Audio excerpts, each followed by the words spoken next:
எத்தனை சாமி வந்ததையா, இது எந்தெந்த சாமி தந்ததையா,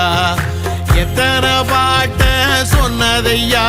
அத சுத்துற பூமி கண்டதையா, அடிச்சு வீசும் காத்துலையும் அந்த தகப்பனாச சுத்துதையா, பிடிச்சு பூக்கும் விதையிலும் ஒரு வம்சத்து கதையே உள்ளதையா, 100 தலைமுறை சேர்ந்து செதுக்குன ஈர நலம் இது பாறையா, வாழும் வரையிலும் நீயும் விதைக்கிற கடமை இருக்கு கேளையா, கோடி விளக்காயேந்தி கிடந்த வீடும் இருண்டது ஏனையா, மாட விளக்கா நீயும் வரத்தான் வீடும் ஏங்கி நிக்குதையா.